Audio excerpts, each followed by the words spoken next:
My boss had been presenting my ideas to management as her own for months. I found out when a director congratulated me for a proposal I had never presented. What I did with that information changed everything.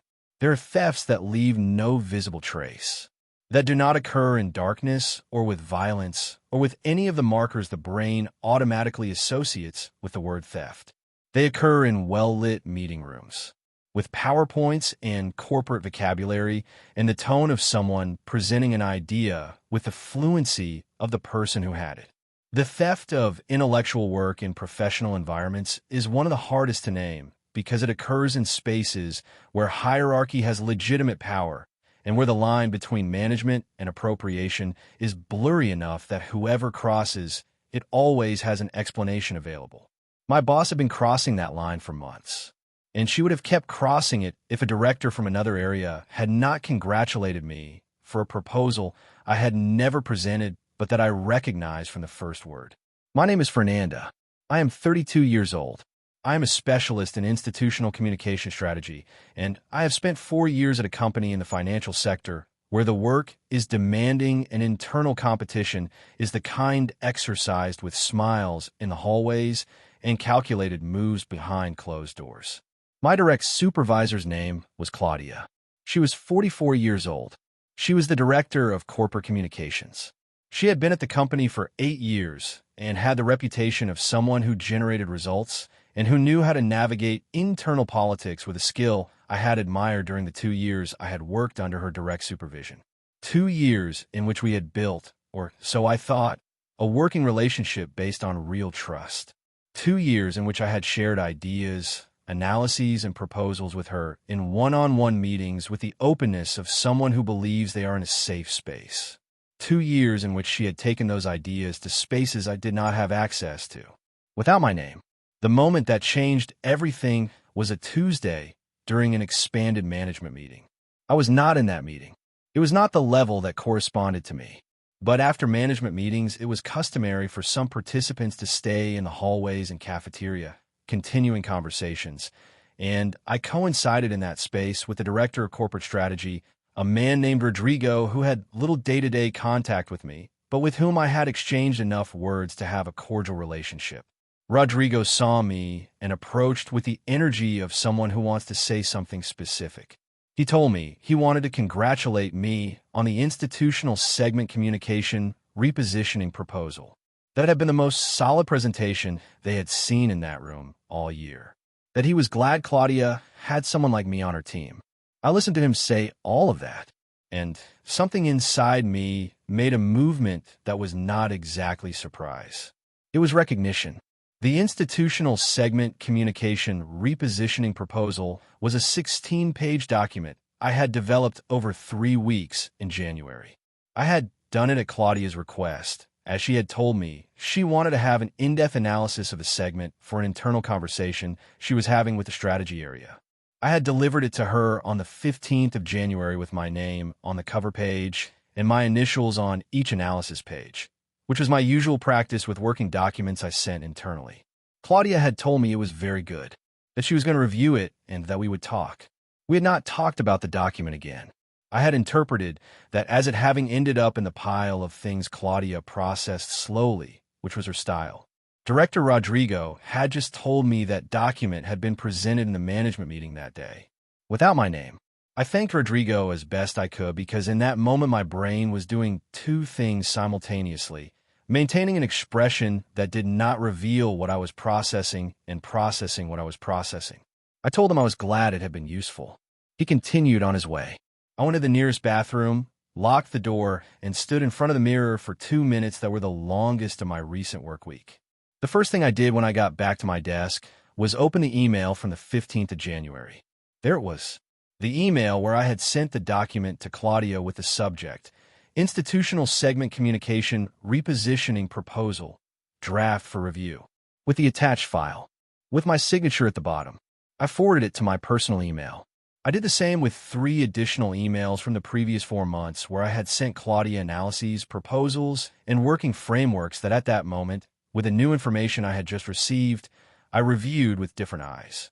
For emails, for documents, For things I had delivered to Claudia in the context of conversations she had described as inputs for her management work.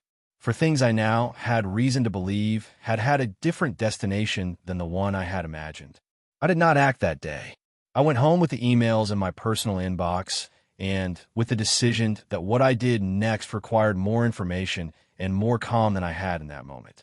I called my friend Valentina, who works in human resources at another company and who has the kind of practical knowledge about workplace dynamics that I needed in that moment more than anything else. I told her what had happened. Valentina listened to the end. Then she asked me 3 questions. Whether I had dated documentation proving I had created those materials before Claudia presented them. Whether there were witnesses to conversations where I had developed those ideas in the presence of other people. And whether I knew with certainty how many of my materials had been presented or if the one that day was the first I was discovering. I said yes to the first, possibly to the second, and that I did not know the answer to the third. She told me that before making any move, I needed to understand the complete extent of what had been happening. Not to react yet, to investigate. Investigating in a professional environment requires a specific delicacy because process errors in that investigation can become the problem instead of the solution. What I could do without raising any flags was review what I had legitimate access to review.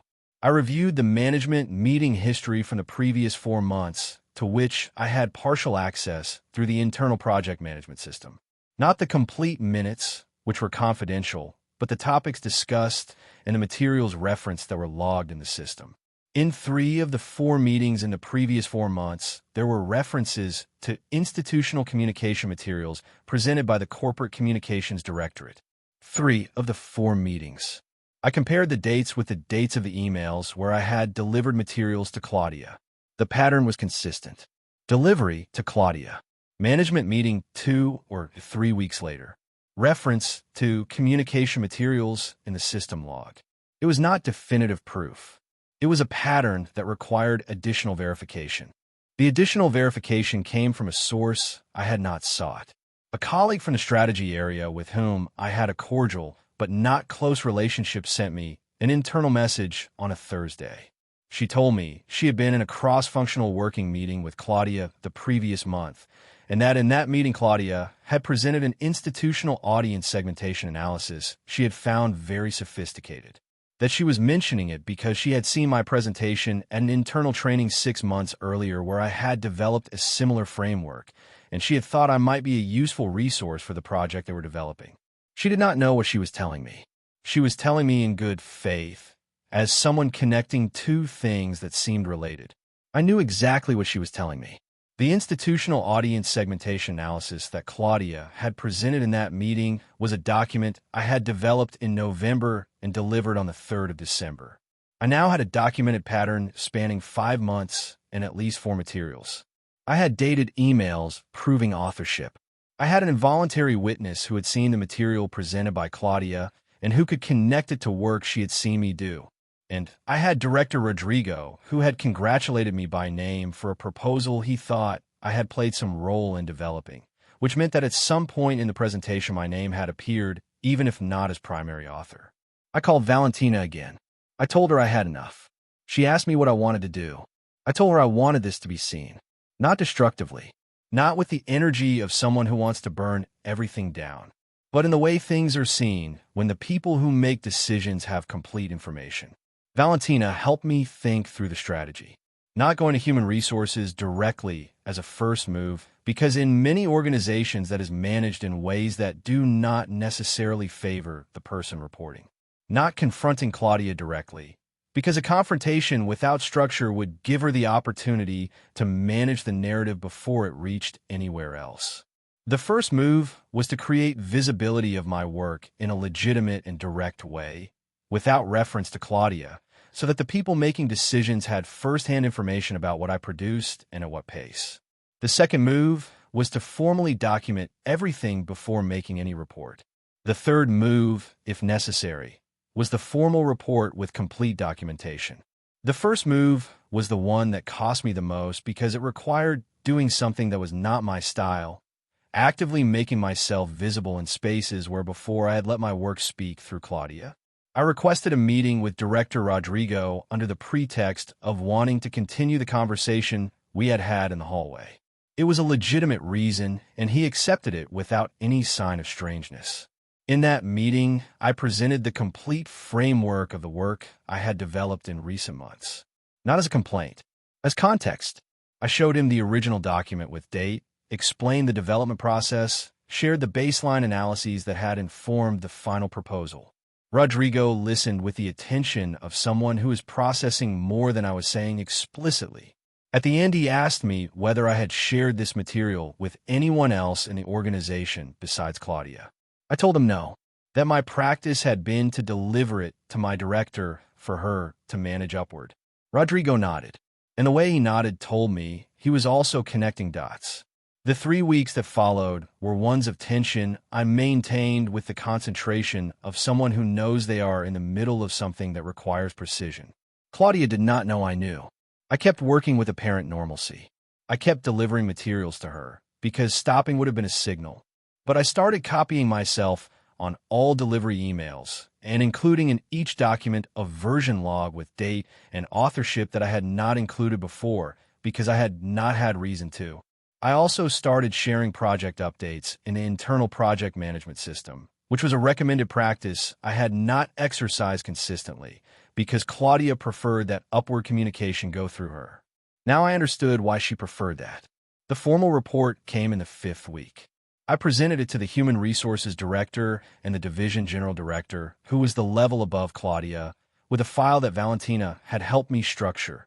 The 5 delivery emails with dates, the system records showing the presentation pattern, my strategy colleague's testimony documented in an email she had sent me and that I had saved, and the note of the conversation with Rodrigo. I did not ask for anything specific in that first report. I presented the information and asked the organization to determine what corresponded to do with it. What followed was an internal process that lasted 6 weeks and of which I did not have complete visibility, because that is how those processes work. What I did find out was that Claudia was put through a management review process, that some of her responsibilities were temporarily redistributed. That Director Rodrigo was part of the review process as the person who had received the materials in question. What I also found out was that in a team meeting 3 weeks after my report, the Division General Director recognized me by name and by project in front of the entire team. By name, by project, without an intermediary. Claudia and I did not have a direct confrontation at any point in that process. I think I was right. Not because there is nothing I would not have wanted to say to her, but because what I needed was not for her to understand what she had done. It was for the people making decisions about my career to have correct information about who produced what in that organization. That happened. The rest was for her and the organization to resolve. Claudia left the company 4 months after my report. I do not know the exact details of her departure because they were not mine to know. What I do know is that in the period between my report and her departure, my relationship with management changed in a way that would not have been possible if I had continued to be invisible upward. I have today a role that includes direct presentation to management on specific projects. My name is on my projects. That which sounds basic, because it should be basic, is what it cost me 2 years of invisible work to recover. What I want you to take from this story has very practical parts, because this is a practical problem that happens to real people in real organizations with a frequency that is not named enough. The first, document your work with dates from the beginning. Delivery emails, records in internal systems, documents with dated versions, not out of distrust toward anyone specific, as a professional practice that protects what you produce. The second, create visibility of your work directly whenever the environment allows, not to disruptively skip hierarchies, but so that the people making decisions about your career have firsthand information about what you produce. The third and hardest, when you suspect something is happening with your work, investigate before reacting. The immediate emotional reaction in a professional environment almost always puts you at a disadvantage. Solid documentation before the formal report almost always puts you at an advantage. And the fourth, hierarchy has legitimate power, but it does not have power over the authorship of what you produce. That is yours, completely, and it can be recovered when lost if you have the documentation to prove it. If this story fired you up, comment. Have you lived something similar or seen at work? Like if you believe idea theft at work deserves to be named with that clarity. Subscribe for more real stories. Share with someone who works in an environment where they feel their work is not being recognized. Practical tip: develop the habit of emailing yourself your deliverables every time you share work with a superior. The email in your personal inbox with a date is authorship evidence that does not depend on any internal system another person can control.